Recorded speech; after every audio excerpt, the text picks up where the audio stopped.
Hello guys, कैसे हैं सब लोग? होप होंगे।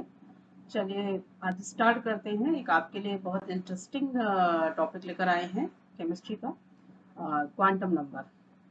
और उसके पहले मैं एक बात ये ज़रूर कहूँगी कि आप चाहें तो मेरा एटॉमिक स्ट्रक्चर एक इसी का वीडियो है, उसको देख लीजिए एक बार। तो थोड़ा सा इंट्रोडक्शन आपको मिल जाएगा। वो एक कॉमन बना रखा है मैंने, पूरे एटॉमिक स्ट्रक्चर चैप्टर पर पूरा बना हुआ है। अब इसमें ये है कि इसमें सिर्फ क्वांटम नंबर पे आपको ब्रीफ एक्सप्लेनेशन मिलेगा।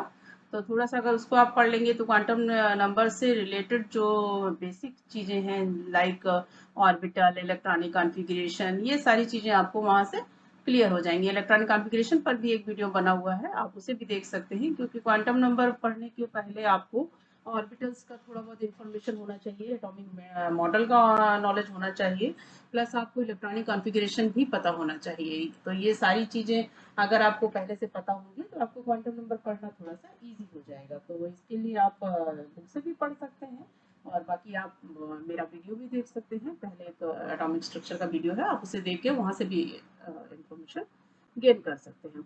चलिए तो फिर हम क्वांटम नंबर स्टार्ट करते हैं।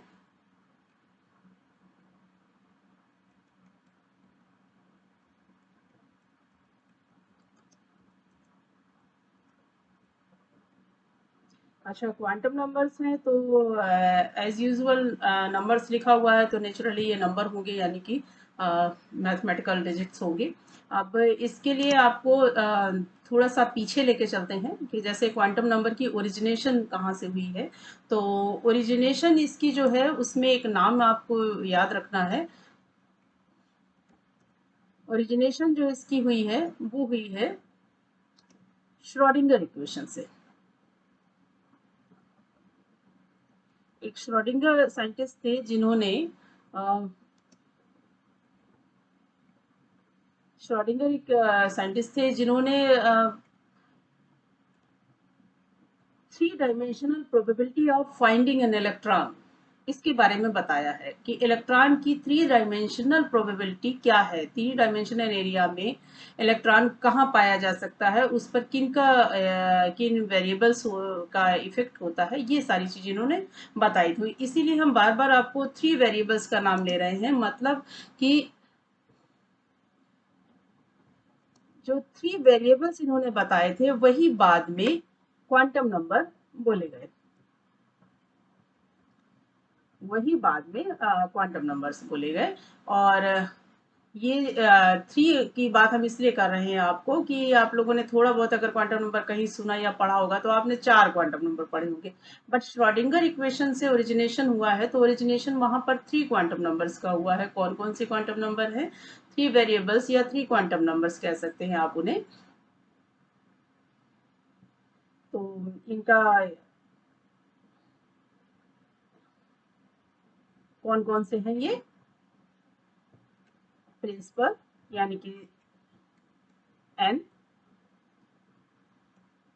एजीमुथल यानी कि एल, और मैग्नेटिक यानी कि M.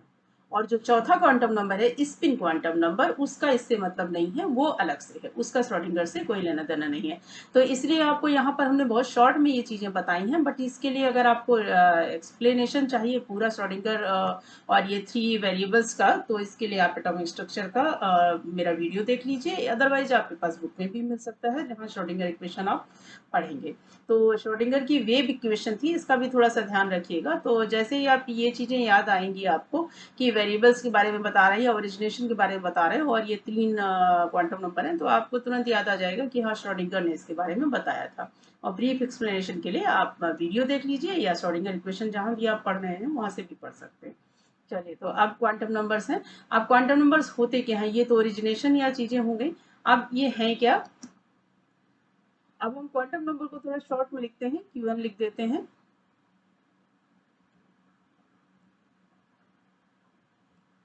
Quantum numbers actually represent क्या करते हैं?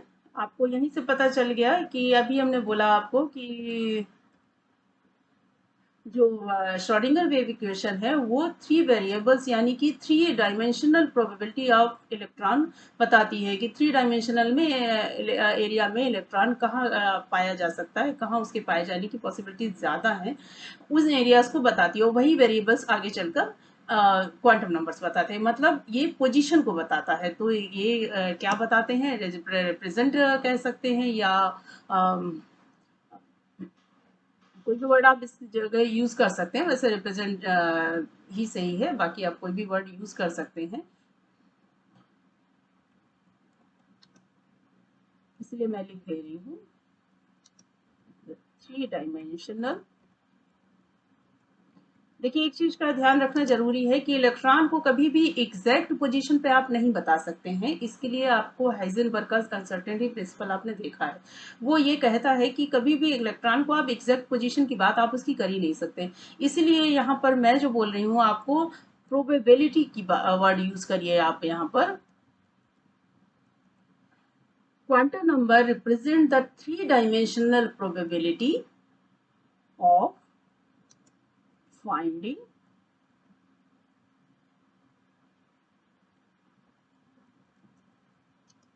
electron।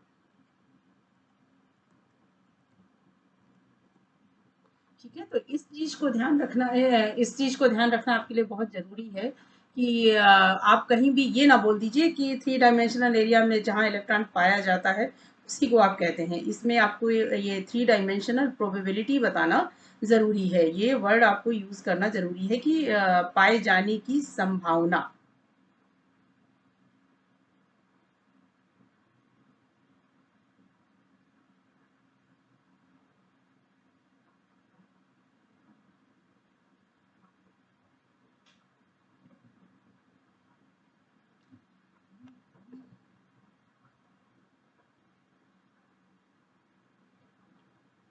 तो एग्जैक्ट इस चीज को ध्यान रखिए।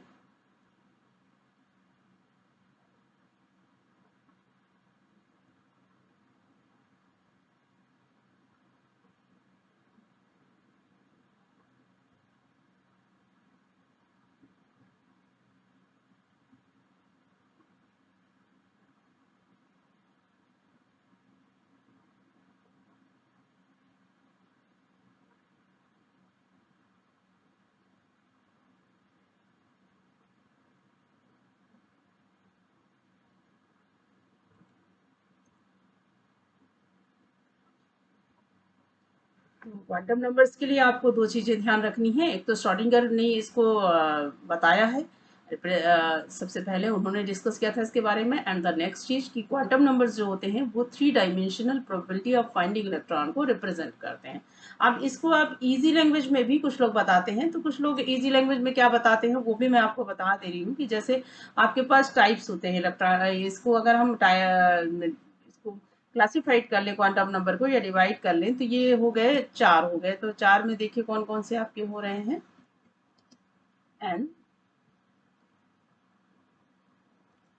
L, M and S. अब ये क्या क्या बताते हैं ये देख लीजिए।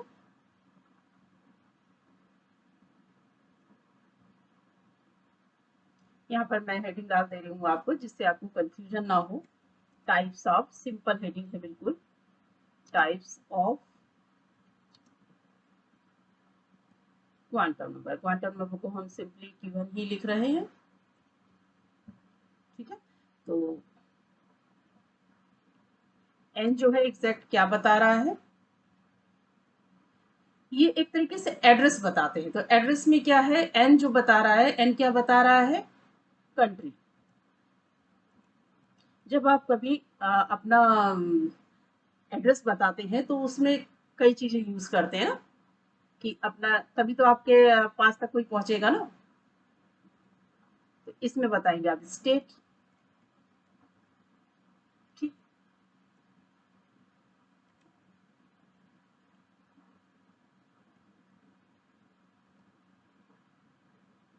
अब स्टेट में आप पहुंच गए भाई, आप यूपी में रहते हैं, एमपी में रहते हैं, लेकिन किसी को क्या पता है यूपी एमपी में कहाँ पर रहते हैं।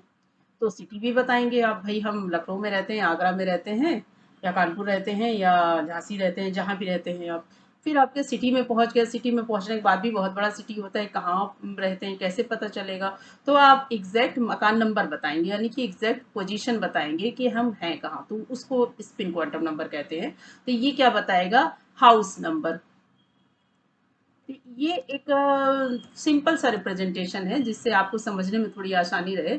बाकी इसको तो केवल आपके पढ़ने के लिए है, कहीं इसको लिखना नहीं है आपको। अब हम जो टाइप्स बता रहे हैं मेन वो बता रहे हैं अब आपको। जो पहला आपका क्वांटम नंबर है वो है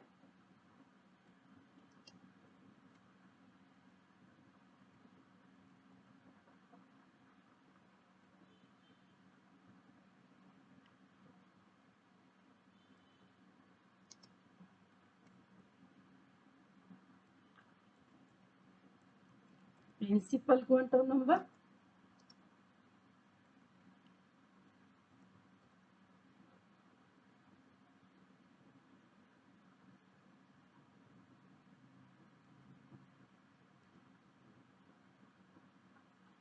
जिसको आप किससे रिप्रेजेंट करते हैं, स्मॉल एन से। और ये क्या दिखाता है, किस चीज को बताता है, टेल्स अबाउट सेल और एनर्जी और साइज ऑफ इलेक्ट्रॉन। अब जो आपने कंट्री के लिए जिसको यूज किया था वो यहाँ पर क्या बता रहा है आपको, सेल बताएगा, एनर्जी बताएगा या साइज ऑफ इलेक्ट्रॉन बताएगा।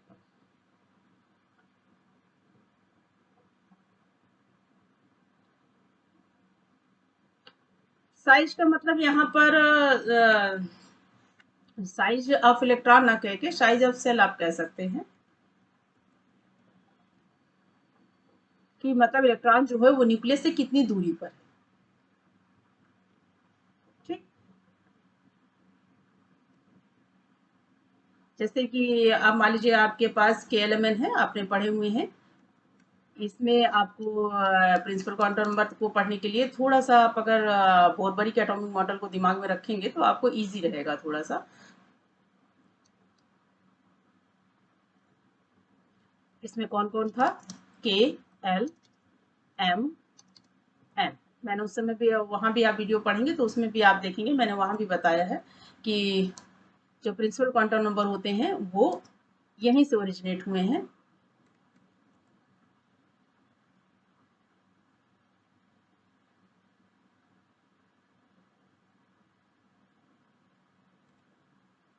के लिए 1,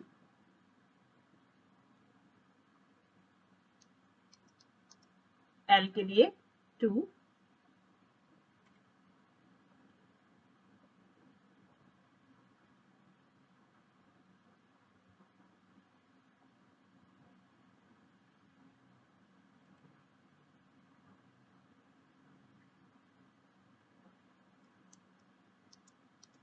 M के लिए 3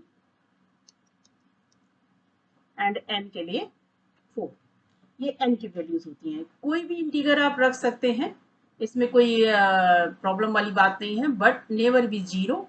और फ्रैक्शन और पॉइंट्स में ये कोई वैल्यू आप नहीं लिख सकते हैं। यहाँ पर कोई भी आप इंटीगर रख सकते हैं, पूरा होल नंबर लिख सकते हैं। ठीक है, इसलिए मैं लिख दे रही हूँ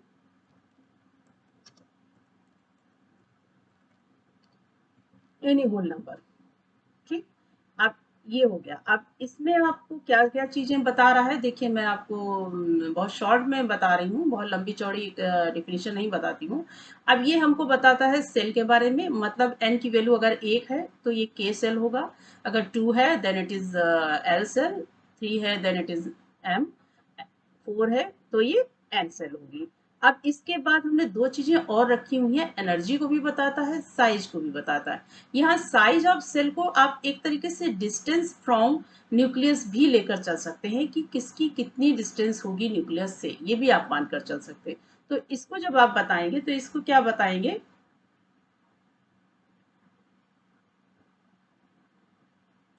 अब यहाँ पर हमारा साइज और सेल का कंपैरिजन है। तो साइज में क्या है,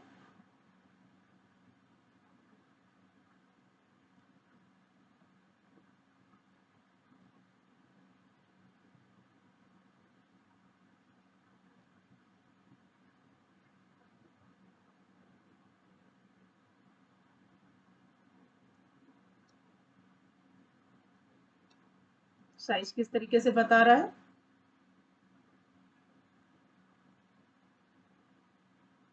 ये k से n की तरफ जब आप जाएंगे देन साइज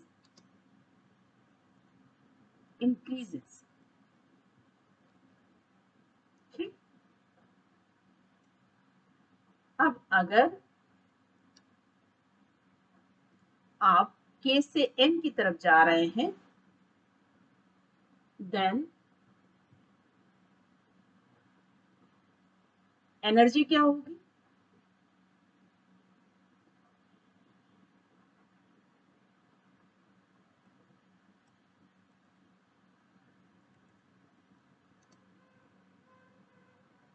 अगेन इंक्रीजेस। तो जो साइज और एनर्जी होती है वो दोनों ही चीजें k से n की तरफ जब आप जाते हैं तो वो बढ़ती है। ठीक, तो जो प्रिंसिपल क्वांटम नंबर है वो आपको ये सारी चीजें बताती है। अब जीरो नहीं रखना इसकी वैल्यू में, बस इस बात का आपको ध्यान रखना है, और कोई भी होल नंबर आप रख सकते हैं। वैसे हमारे यहाँ KLMN तक ही चलता है, आप उसके आगे आप बच्चों के लिए उससे आगे नहीं जाता है, तो आप यहाँ तक याद रखिए बस। ठीक, आप सेकेंड वाला हम देख लेते हैं।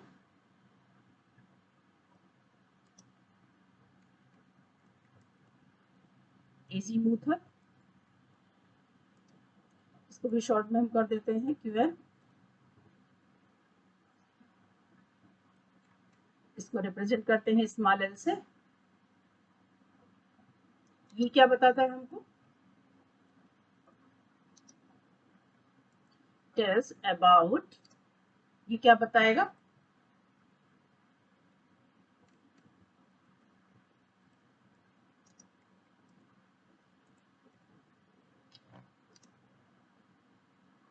पहले हमें भाई सेल का पता चल गया नेचुरली। अब सेल के अंदर जब हम पहुंच गए हैं तो अब आगे हमें ढूंढना है, भाई कंट्री में तो एंट्री हो गई, अब स्टेट ढूंढे कहाँ पे है, तो नेक्स्ट नंबर पे आता है subshell.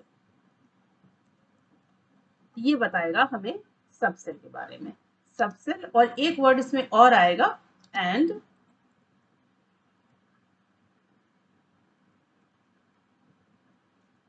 Angular momentum. Actually angular momentum word का यूज जो है रदरफोर्ड ने किया था। उन्होंने कहा था कि ये जो सॉरी बोर्स ने किया था, एंगुलर मोमेंटम वर्ड का यूज जो है रादर बोर्स ने किया था, और उन्होंने बताया था कि ये जो सेल्स हैं ये क्वांटाइज्ड होती हैं। यानी कि आपको याद होगा क्या था, h/2 का फॉर्मूला दिया था उन्होंने, NH/2 के सीक्वेंस में क्वांटाइज बताया था सेल्स को। तो एंगुलर मोमेंटम वही वर्ड है लेकिन यहाँ पर यूज हो रहा है, इसको एक्सप्लेन कर रहे हैं। अच्छा, अब आगे देखते हैं कि ये क्या बताते हैं। तो ये बता रहा है हमें सब सेल और एंगुलर मोमेंटम के बारे में। तो पहले हम सब सेल देखें।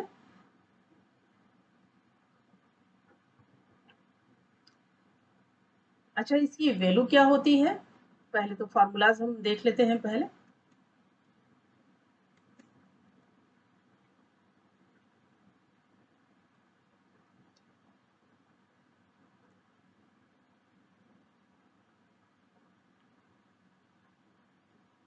फॉर्मूलाज क्या है, फॉर्मूलाज पहले क्या है, पहले फॉर्मूला देख लेते हैं। 0 2 n -1। एक तो ये सिंपल सा फार्मूला है कि जो L की वैल्यू है वो टोटली n पर डिपेंड कर रही है। तो n की वैल्यू अगर k सेल है तो यहाँ पर ये 0 से लेकर n-1, 0 से n-1 का मतलब यही है, ये तो 0 ही हो जाएगा। तो इसका मतलब है कि अगर n = 1 है देन L वुड बी 0। अगर L की वैल्यू 2 है देन L = 1। देन m की वैल्यू अगर 3 है देन इट 0 1 2।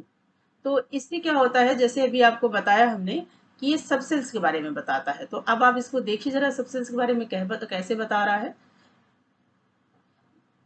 इलेक्ट्रॉनिक कॉन्फ़िगरेशन में हमने आबाउ रूल बताया। तो आबाउ रूल में जब आप वो सांप सीढ़ी आप जिसको कह सकते हैं, या जो वो सीक्वेंस बनता है जिसमें ऑर्बिटल्स के बारे में बताया जाता है, अगर आप उसको देखेंगे तो आप उसमें देखेंगे कि मैंने आपको एक लाइन बोली है उसमें कि फर्स्ट सेल में एक ऑर्बिटल, सेकंड सेल में 2 ऑर्बिटल, थर्ड सेल में 3 ऑर्बिटल।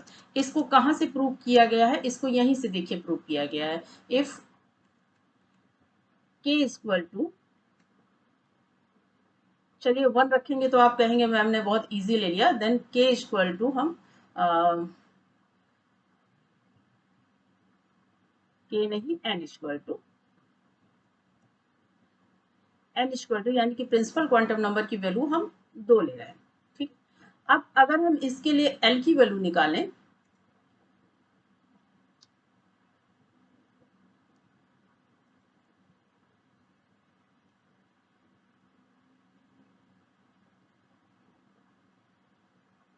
तो l की वैल्यू अकॉर्डिंग टू फार्मूला क्या हो जाएगी? 0 एंड n-1 रखेंगे तो 1।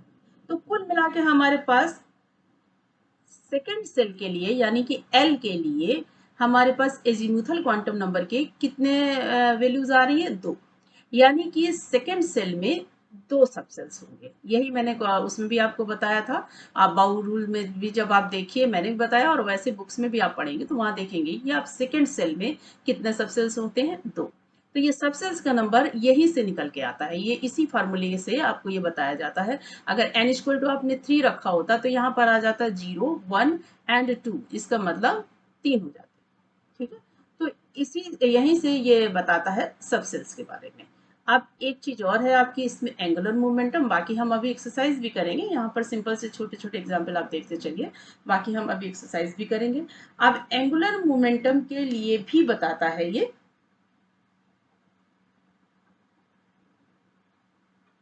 तो एंगुलर मोमेंटम के लिए इन्होंने एक फार्मूला दिया हुआ है।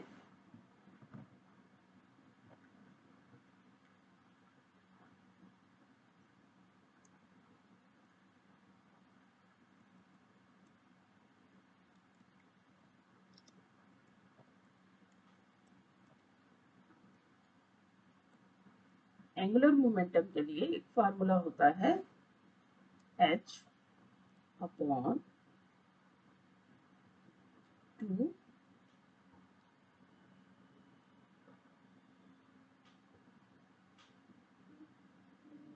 पाई लिख सकते हैं, मैं यहाँ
देखिए फार्मूला है ये मैं बनाए दे रही हूँ यहाँ पर। इसके अकॉर्डिंग अगर आप एंगुलर मोमेंटम निकालेंगे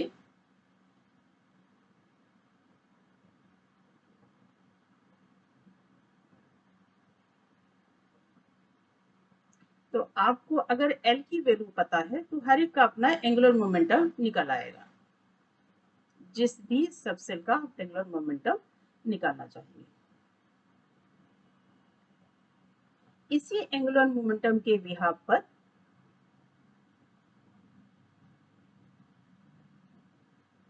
जो एल है यानी कि एजीमुथल क्वांटम नंबर है, इसकी वैल्यूज कुछ तो फिक्स होती हैं। कैसे फिक्स होती हैं देख लीजिए। जो एस सबसेल होता है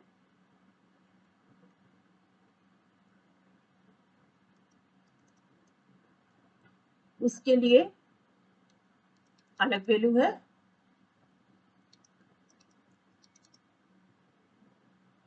और जो एफ है, डी है, एफ है, इनके लिए अलग वैल्यू है। होता क्या है देखिए,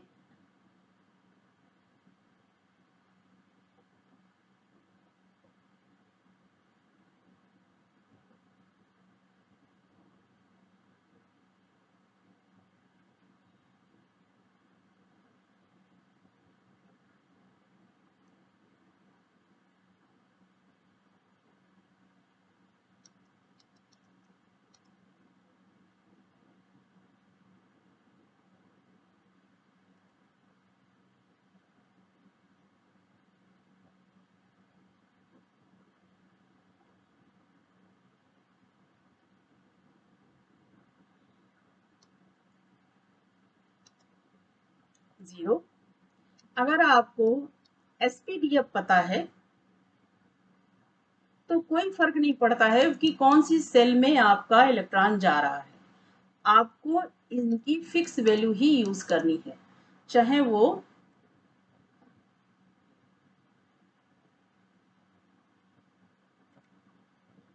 चाहे वो 1s में हो, चाहे वो 2s में हो। अगर आपको एसपीडीएफ पता है कि इलेक्ट्रॉन आपका एस ऑर्बिटल में जा रहा है कि पी में जा रहा है कि डी में जा रहा है कि एफ में जा रहा है, तो आपको एल की यही वैल्यूज फिक्स वैल्यूज यूज करनी है। ये फिक्स वैल्यूज या इन क्वांटाइज वैल्यू को ही यूज करने के लिए एंगुलर मोमेंटम का फार्मूला बोरबरी ने दिया था। ठीक है, तो आप जो कॉमन वैल्यूज निकालेंगे एजीमुथल क्वांटम नंबर की, वो इस फार्मूले से निकाल सकते हैं, इक्वल टू 0 टू n-1 से। अगर आपसे टोटल वैल्यूज पूछी जा रही हैं जहां पर n की वैल्यू आपको दे रखी है, तो आप उस पर डिपेंड होकर इस फार्मूले से निकाल सकते हैं। और अगर आपको एसपीडीएफ में किसी में इलेक्ट्रॉन में निकालना, मान लीजिए आपसे पूछ लिया गया कि 3D में बताइए कि इलेक्ट्रॉन की एजीमुथल क्वांटम नंबर क्या होगी, तो उसमें आपको सीधे बता देना है इट विल बी 2। उसमें फिर आपको 3 से कोई लेना देना नहीं है, 4 हो, 3 हो, कुछ भी हो, उससे कोई लेना देना नहीं है, यहाँ पर 2 हो जाएगा। ठीक,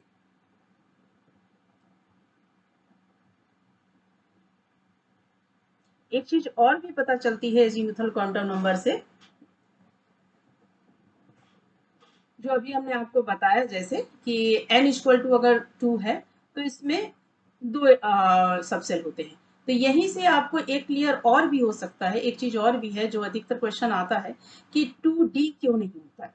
तो 2D ना होने का एक रीजन ये भी है क्योंकि जब n इक्वल टू 2 है तो वहां पर दो ही सबसेल की पॉसिबिलिटी है, और दो सबसेल आपके हो जाएंगे s और p।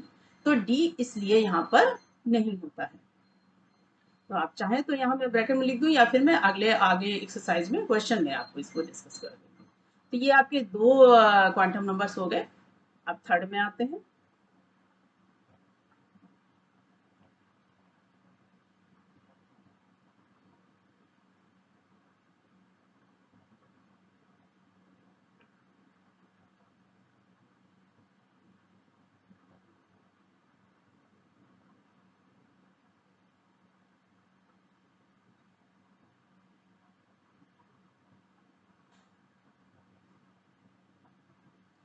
थर्ड में आपका है, तीसरा नंबर है आपका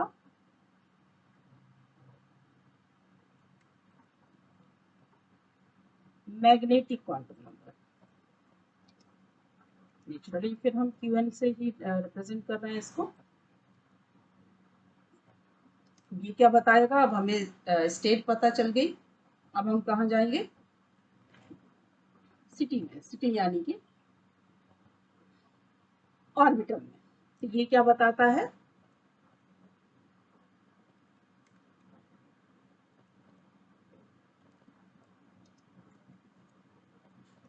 टेल्स अबाउट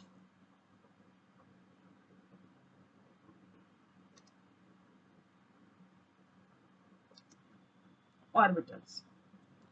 इसमें भी दो चीजें हैं। एक तो ऑर्बिटल्स के बारे में बताएगा कि ऑर्बिटल किस ऑर्बिटल में आपका इलेक्ट्रॉन जा रहा है, एंड ऑर्बिटल ओरिएंटेशन को भी बताता है।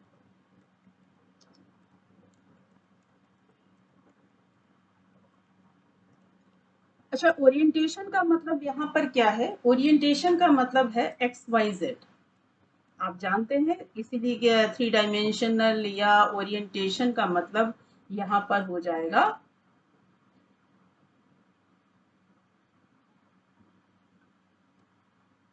X Y Z.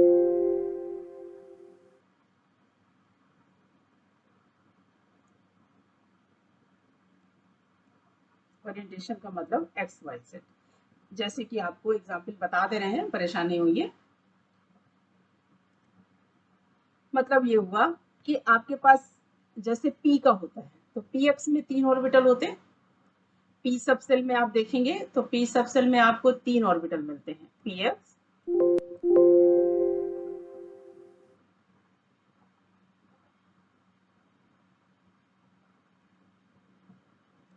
P Y and P Z.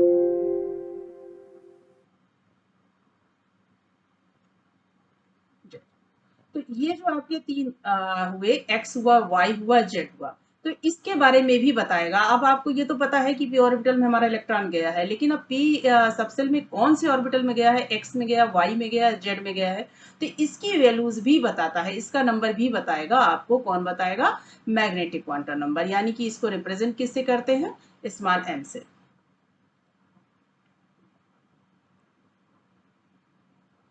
Small M जो आपका है ऑर्बिटल्स के बारे में भी बताता है, और ऑर्बिटल्स का जो प्रॉपर ओरिएंटेशन है उसके बारे में भी बताता है। तो और इसकी अब हम कैलकुलेशन का फार्मूलाज देख लेते हैं किस तरीके से निकलता है। तो एम की वैल्यू जो होती है वो टोटली एजीमुथल पे डिपेंड करेगी नेचुरली। तो ये क्या होती है? माइनस एल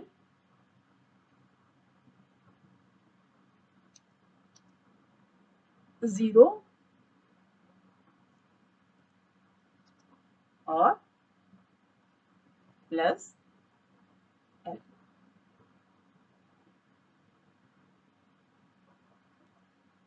तो जैसे ही आपको एल की वैल्यू पता चल जाएगी, वैसे ही आप यहाँ से एम की वैल्यू भी निकाल सकते हैं। नेचुरली देखें, यहाँ पर आपको हमने बताया था कि पी की वैल्यू अगर पी अगर आपको पता है तो पी की वैल्यू 2 हो जाती है एल के लिए। तो एल का वैल्यू अगर 2 आ रहा है तो फिर एम देख लीजिए कितना है। तो पी के लिए अगर आप निकालेंगे तो एल की वैल्यू, चलिए हम यहाँ पर लिख ले रहे हैं, एल की वैल्यू हो गई 2। तो अब एम कितना हो जाएगा?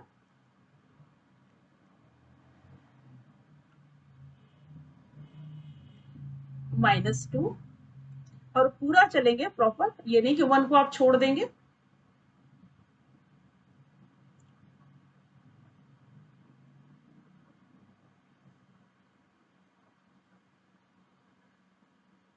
सॉरी, एल की वैल्यू पी के लिए ही हम बता रहे हैं, तो यहाँ पर हम ये करते हैं,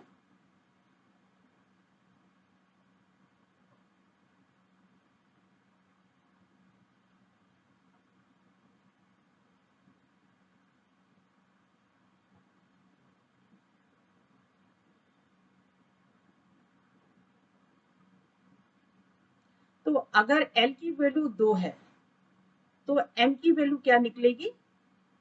देखिए, थोड़ा सा बड़ा एग्जाम्पल इसीलिए हमने लिया है जिससे आप परेशान ना हो। 1 होता तो बड़े आसानी से आप बोलते -1, 0, +1। अब 2 अगर आ रहा है तो इसको -2, 0, +2 नहीं कर सकते, इसमें फिर आप सीक्वेंस से चलेंगे, -2, -1,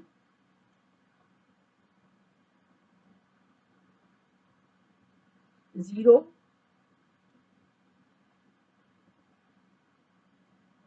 +1,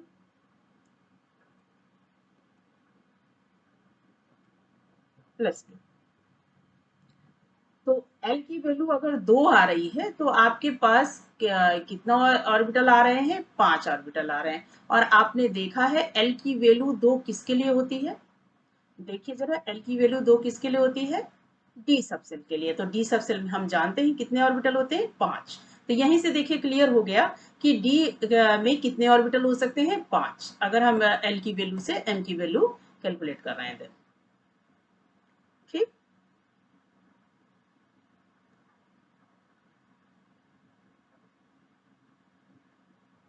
यहाँ पर हम आपको रिप्रेजेंट भी इसीलिए कर दे रहे हैं कि आप जिससे कंफ्यूज ना हो।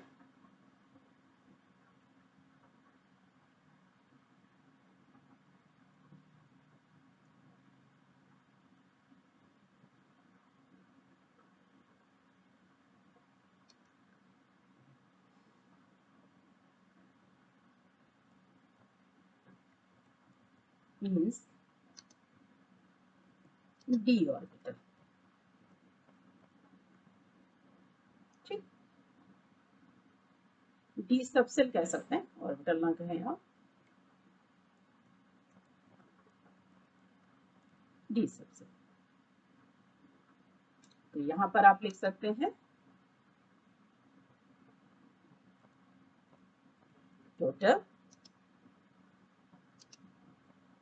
5 ऑर्बिटल।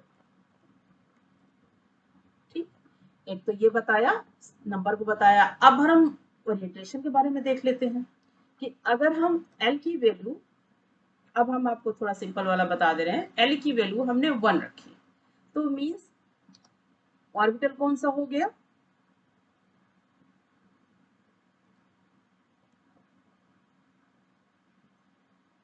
सबसेल कौन सा हुआ,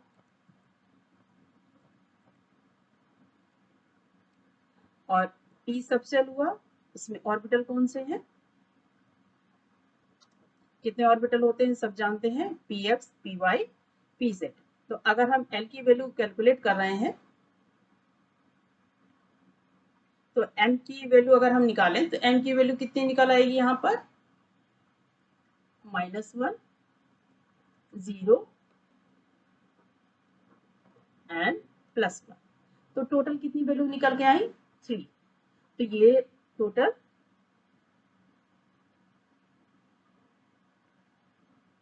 3 ऑर्बिटल। ठीक, अब इसका ओरिएंटेशन कैसे देखेंगे हम, ओरिएंटेशन के लिए हम चलिए ड्रॉ करते हैं, क्योंकि इससे काम बनेगा नहीं।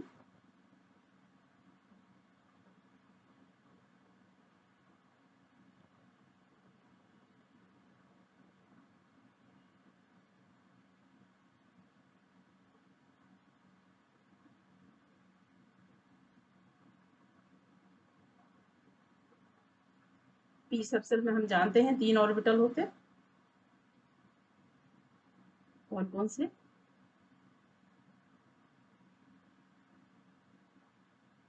ये हो गया पी एक्स, ठीक, ये हो गया पी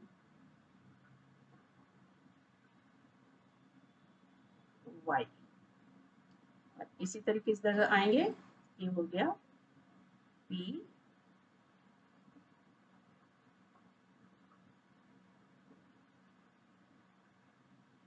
जेड। ठीक, अब हमको वैल्यूज हैं 1, -1, 0, +1। अब हमारा इलेक्ट्रॉन किसी में भी जाए, हम यहाँ पर देखिए ओरिएंटेशन बता दे रहे हैं, अगर ये -1 वैल्यू दिखा रहा है इलेक्ट्रॉन, तो हमारा ओरिएंटेशन एक्स है। अगर इलेक्ट्रॉन हमारा 0 वैल्यू दिखा रहा है, तो हमारा ओरिएंटेशन वाई है। और अगर ये वैल्यू हमारी +1 दिखा रहा है,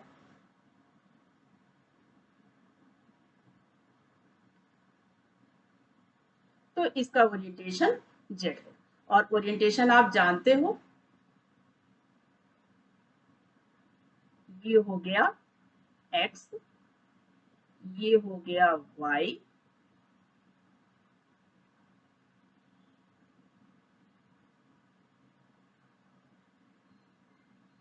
और इसी में अगर आप जेड दिखाएंगे, ये हो गया जेड। ठीक, ये हो गया एक्स। तो अब आप देखिए कि आपको मैग्नेटिक क्वांटम नंबर से आपको ये पता चल जाता है कि ऑर्बिटल जिसमें हमारा इलेक्ट्रॉन है, उसका प्रॉपर ओरिएंटेशन क्या है। एक तो नंबर ऑफ ऑर्बिटल भी आपको पता चलता है, टोटल कितने ऑर्बिटल होंगे इस सब सेल में, एंड द सेकेंड थिंग आपको पता चलती है कि number of orientation of orbital क्या है। ठीक, अब लास्टली आपका बच रहा है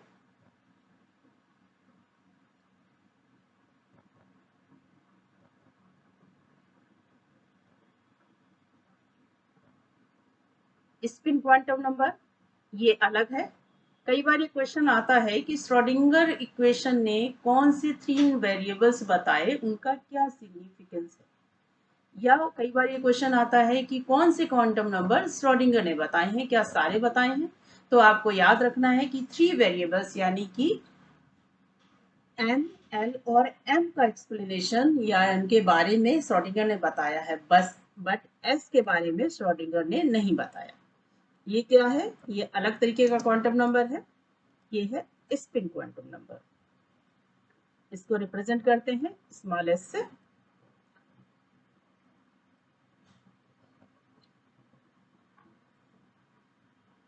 आप जानते हैं अब हम पहुंच गए हैं सिटी में, तो अब सिटी में मकान नंबर भी हमको चाहिए, यानी कि हल्का सा पिक्चर आपको यहाँ दिखा देते हैं थोड़ा सा ड्रॉ करके।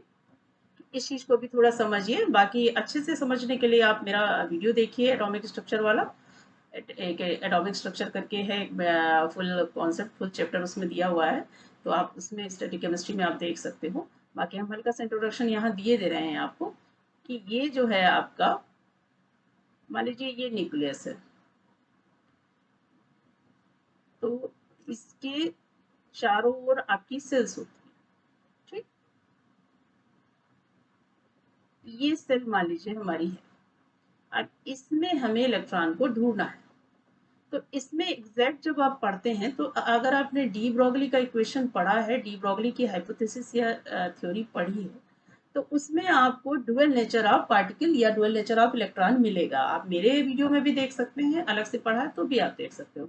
तो उसमें होता क्या है, यहाँ पर एक तो ये वेव की तरह बिहेव कर रहा है, मतलब जब ये लाइक अर्थ इस न्यूक्लियस के चारों ओर सर्कुलेट हो रहा है, तो ये एक वेव की तरह बिहेव करता है। और जब ये अपनी एक्सिस पर यानी कि अपने ऑर्बिट में, यानी कि जहां पर ये पाया जा रहा है उस एरिया में जब मूव कर रहा है, तो वो हो गया उसका पार्टिकल की तरह।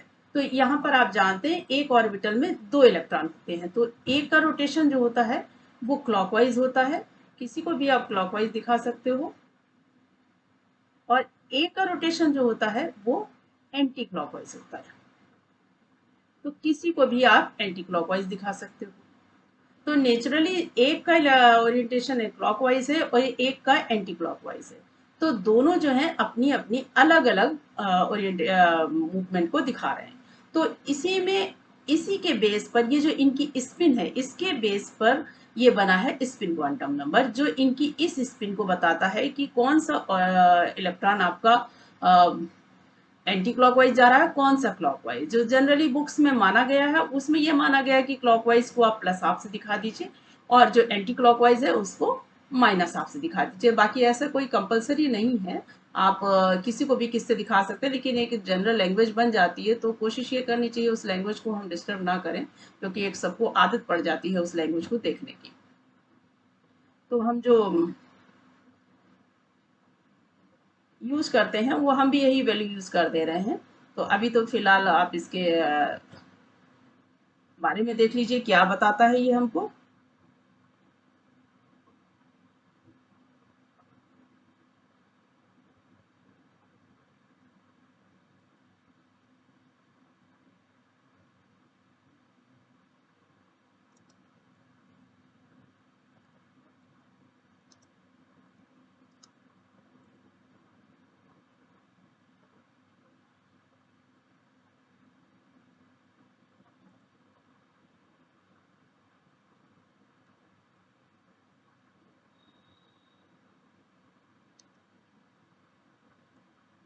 इस पे देखिए, मैं ब्रैकेट में आपके इसीलिए लिख दे रही हूँ क्लॉकवाइज और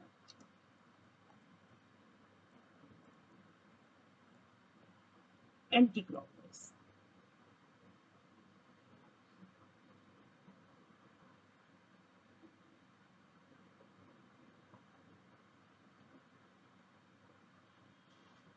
प्लस ऑफ, पूरा देखिए इसमें इसको देखकर ही आपको याद आ जाएगा कि क्या बताया गया है। और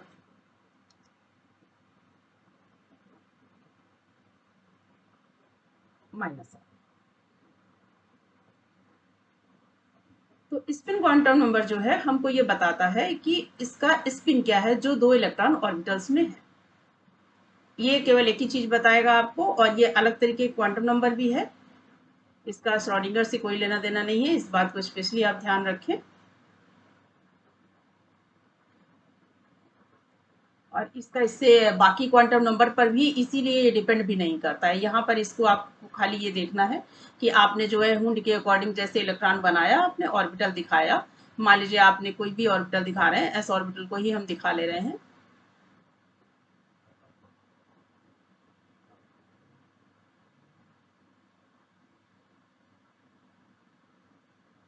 कोई भी एस हो सकता है, 1s 2s कोई भी है। यहाँ ये एस ऑर्बिटल, तो इसमें नेचुरली दो इलेक्ट्रॉन है। इसकी स्पिन ऊपर की तरफ, हम पहले वाले की स्पिन ऊपर की तरफ रखते हैं, बाकी ऐसा कोई कंपल्सन नहीं है, आप पहले वाले को नीचे की तरफ भी रख सकते हैं, अपोजिट रखने से मतलब होता है बस। तो ये हो गया प्लस हाफ, ये हो गया माइनस हाफ, मतलब यहाँ पर जब हम वैल्यू लिखेंगे तो इनकी वैल्यू भी इसी तरीके से लिखी जाएगी।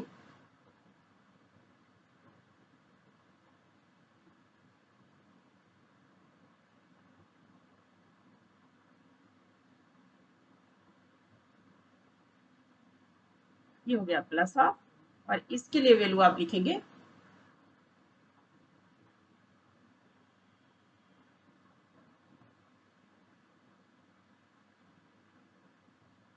ऐसे कोई कंपल्सन नहीं है कि आप लोअर स्पिन के लिए आप माइनस हाफ ही लिखें या एंटी क्लॉकवाइज के लिए लिखें, लेकिन ये जनरली आंखों को एक आदत पड़ जाती है देखने की, जल्द हर जगह पे यही लिखा हुआ मिलता है, तो नेचुरली यूज यही करना चाहिए। बट आप कभी आपसे गलती हो जाएगा, लिख जाए, तो आप टेंशन नहीं लीजिएगा, क्योंकि एग्जामिनर इसको कट नहीं करेंगे। अब मान लीजिए आपके पास कभी इलेक्ट्रॉन आपको इस पोजिशन में मिल रहा है, मान लीजिए पी ऑर्बिटल हम लेके चल रहे हैं।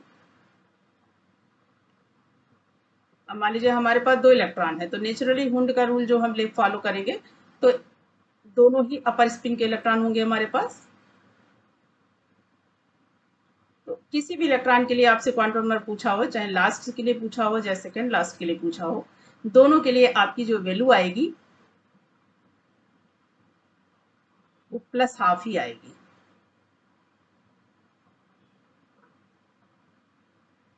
आपको इस बात का ध्यान रखना है, ये ना हो कि पहले के लिए आप प्लस हाफ दिखा दें और उसका ऑर्बिटल चेंज हो गया, उसकी स्पिन भी चेंज हो गई, बट आप उसके लिए माइनस हाफ ही दिखा रहे हैं। तो इसके लिए भी आपको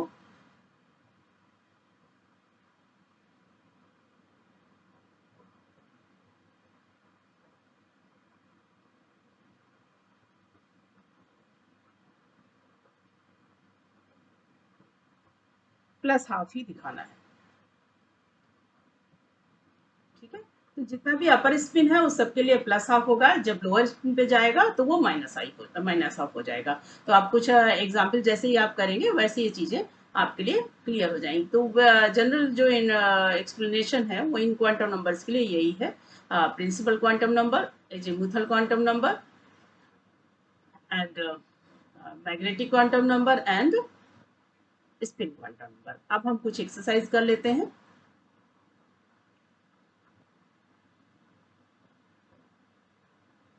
जैसे आपको एक क्वेश्चन बताया था,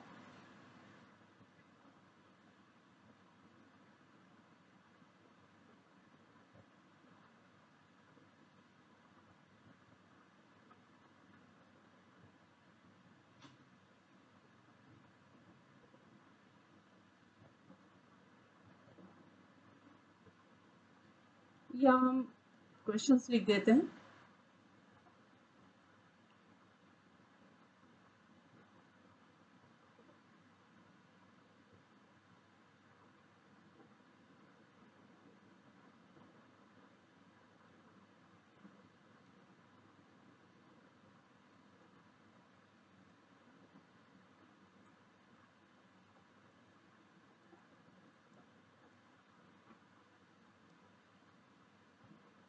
अब हम कुछ क्वेश्चंस कर लेते हैं।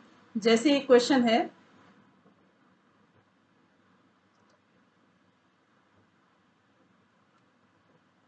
2D is not possible. तो इसमें क्या बताएंगे आप? 2D is not possible जब n इक्वल टू, बिकॉज आप सिंपली एक सिंपल लाइन में लिख लीजिए, because n equal to 2 then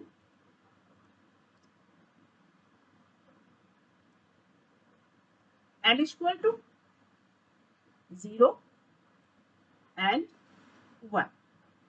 फॉर्मूले के अकॉर्डिंग 0 से n-1 तक होता है, तो कितनी वैल्यूज हुई जाके? Means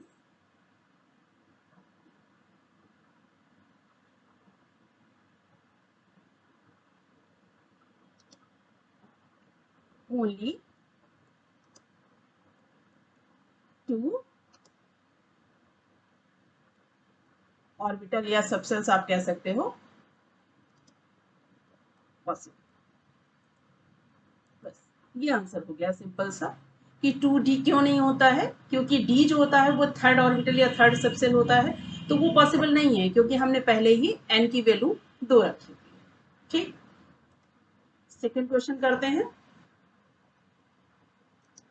if n equal to 3 then give all the possible quantum number. अगर n इक्वल टू 3 है, अभी हमको ये नहीं पता है कि s है, p है, d है, तो हमको पूरे क्वांटम नंबर निकालने हैं. तो कोई दिक्कत नहीं है, आराम से निकालते हैं. चलिए n की वैल्यू तो हमारे पास है, अब l निकालेंगे. l इक्वल टू, फॉर्मूला क्या है? 0 to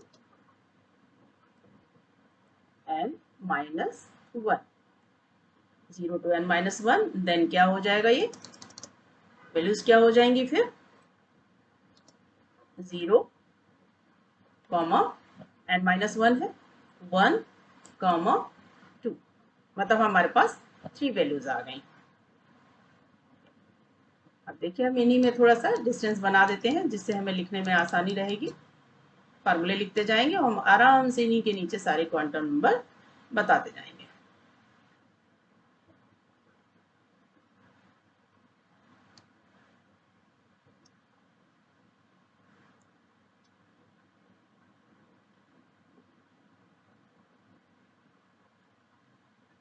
अब m इक्वल टू, फार्मूला क्या है? -l two plus. ठीक, तो अब क्या होगा? अब 0 पे तो इसका कोई माइनस प्लस का असर नहीं होगा, तो यहाँ तो वैल्यू आ जाएगी ओनली 0. तो इसमें तो हमें बहुत ज़्यादा ज़रूरत नहीं है, इसका तो ऐसे ही हो जाएगा. अब प्रॉब्लम यहाँ पर आएगी, इसकी कितनी वैल्यूज होंगी? -1, 0, प्लस. ये वैल्यूज किसके लिए आ गई? 1 के लिए. ठीक, इनको भी थोड़ा सा हम डिस्टेंस पे लिखते हैं जिससे हमको s की वैल्यू निकालने में भी आसानी रहेगी. ठीक, अब आ जाते हैं 2 पे. हम थोड़ा इधर ही से शुरू कर दें.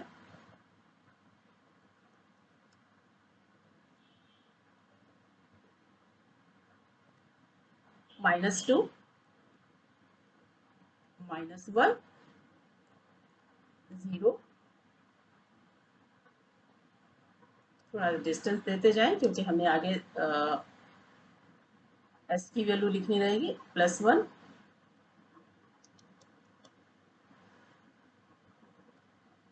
प्लस.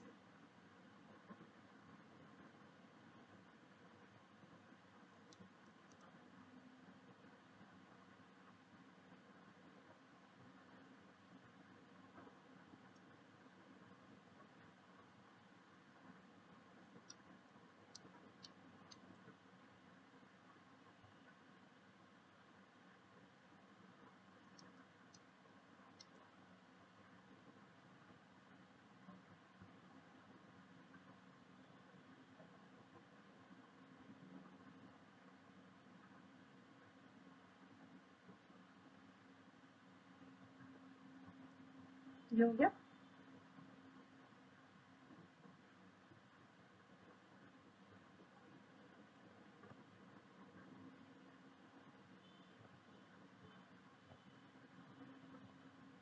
अब अगर हम एस की वैल्यू निकालें, एस, इसके लिए कोई फार्मूला है नहीं, तो सीधे सीधे निकलेगा जितना भी आपका ऑर्बिटल है,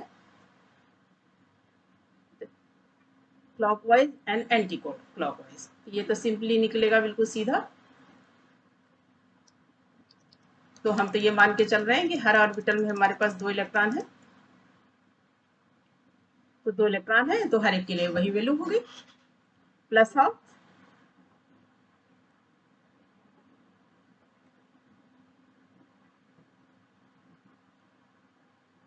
हाफ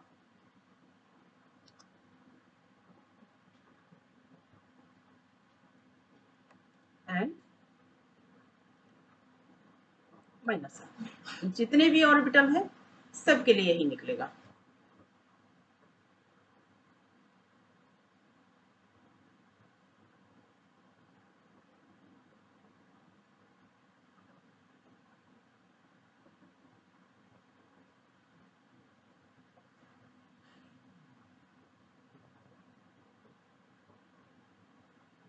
तो हम पहले जो है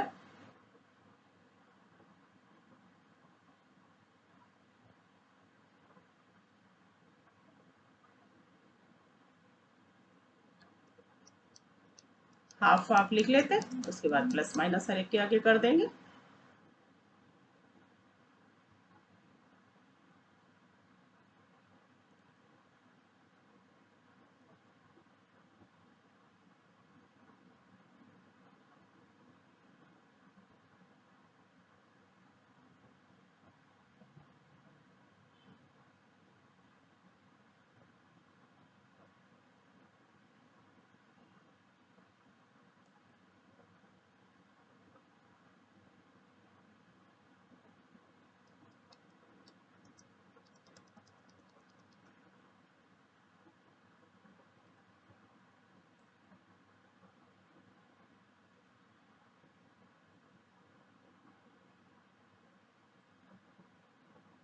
जितना भी ऑर्बिटल है उसमें प्लस और माइनस एक साथ हम कर दे रहे हैं।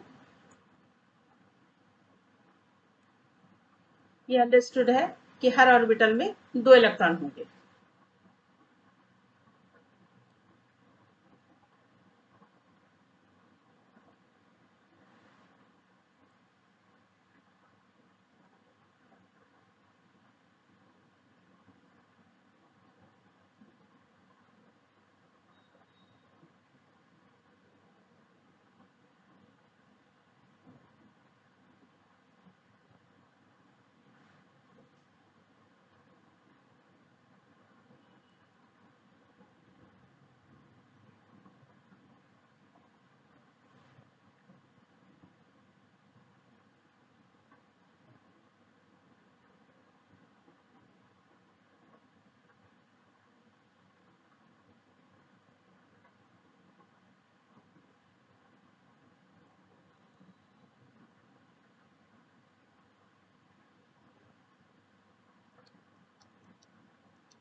इसमें तो हमने देखिए माइनस प्लस हाफ अलग अलग रखा है, लेकिन यहाँ पर जो है हम एक साथ कर दे रहे हैं। तो दोनों साइन एक ही साथ बना दे रहे हैं। ये अंडरस्टूड है कि एक ऑर्बिटल है तो उसमें 2 इलेक्ट्रॉन होंगे, एक क्लॉकवाइज रोटेशन में होगा, एक एंटी क्लॉकवाइज में होगा।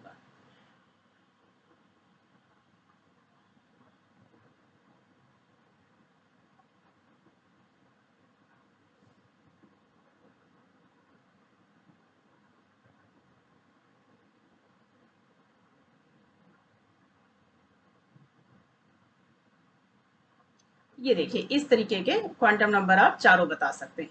अगर आपका क्वेश्चन आता है कि n equal to 3 then give all the possible quantum number. अब टोटल क्वांटम नंबर अगर आपसे काउंट भी करवा ली जाए तो आप काउंट कर लीजिए, इतने बता दीजिए l का क्या है, m का क्या है और s का क्या है। ठीक, अब नेक्स्ट एक क्वेश्चन और कर लेते हैं।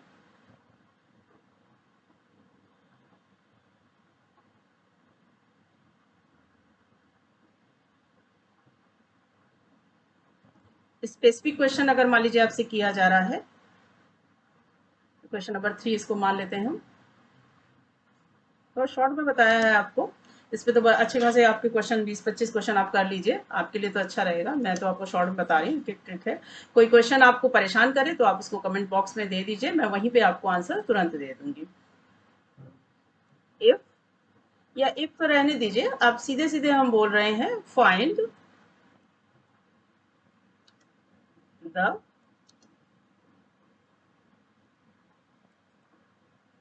Four quantum number of last electron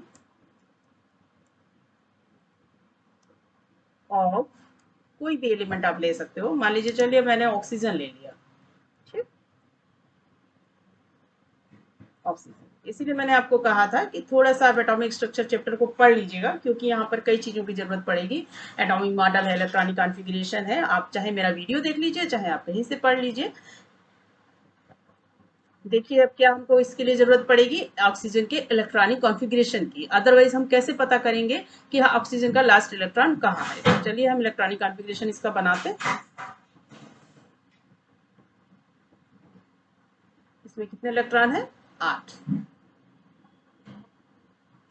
तो ये बनेगा 1s2 2s2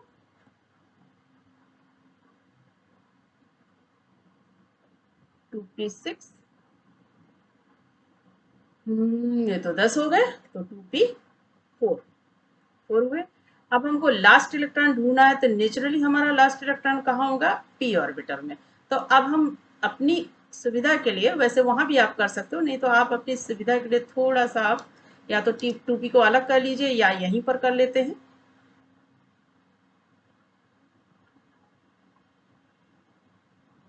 ड्रॉ कर लेते हैं हम 2p को।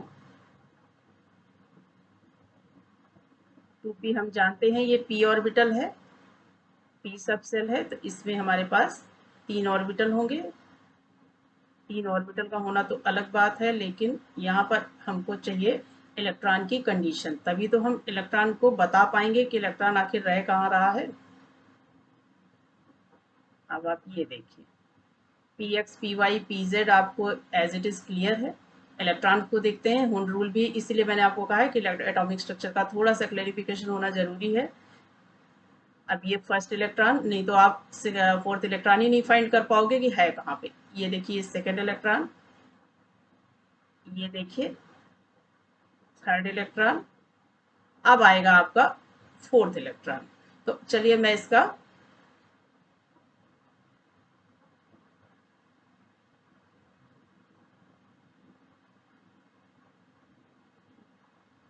कलर चेंज कर दूं जिससे आपको दूर तक दिखाई देता रहे।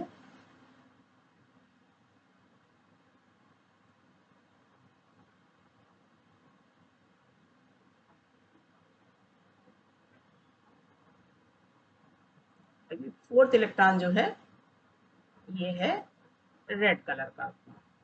तो जो फोर्थ इलेक्ट्रॉन है वो ये वाला हमारा इलेक्ट्रॉन है, ठीक। तो इसको ध्यान रखने के लिए आपको हुंड रूल क्लियर होना चाहिए। आप मैं बार बार वही कह रही हूँ कि आप एटॉमिक स्ट्रक्चर चैप्टर को या तो कहीं से पढ़ लीजिए या फिर आप मेरा वीडियो देख लीजिए, जिससे आपको इलेक्ट्रॉनिक कॉन्फ़िगरेशन क्लियर हो जाए। तो अब कुल मिला के बात ये समझ में आई कि ये जो रेड वाला इलेक्ट्रॉन है हमको इसके लिए क्वांटम नंबर निकालने हैं। तो अब हम सीधे से इसी पे फोकस करते हैं। इसकी सेल कौन सी है, 2, क्योंकि ये आगे लिखा हुआ है। तो n इक्वल टू, चलिए अब हम अपना ओरिजिनल कलर यूज करते हैं।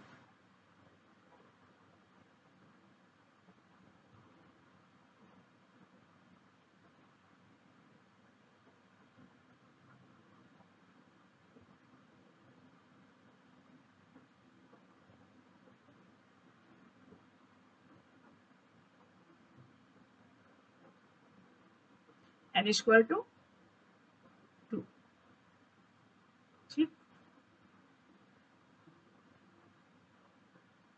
आप L की वैल्यू बताई है, इसमें अगर आपको सबसेली ऑर्बिटल पता है तो इसकी वैल्यू फिक्स होगी, यानी कि P के लिए L की वैल्यू कितनी होती है आपको पता है। आप देखिए पीछे मैंने लिखा हुआ है यहाँ पर, ये हो जाएगी क्वांटाइज वैल्यू है, इसलिए आप इसमें कुछ कर ही नहीं सकते हैं, ये फिक्स वैल्यू आएगी। तो L इक्वल टू हो जाएगा 1। अब आती है बात M की। तो M को हमने फार्मूले में देखा है कि M की वैल्यू क्या हो जाती है, -1, 0 और +1। अब हमारा इलेक्ट्रॉन कहाँ है उसकी कोई एक वैल्यू होगी, तो यहां पर आप लिख दीजिए, ये हो गया -1, ये हो गया 0, ये हो गया +1।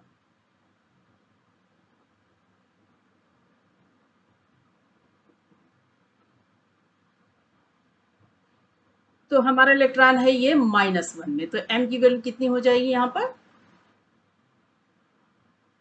-1। अब lastly s orbital, s quantum number यानी कि स्पिन, स्पिन इसकी क्या दिखा रहा है, लोअर स्पिन, तो लोअर स्पिन है तो इसका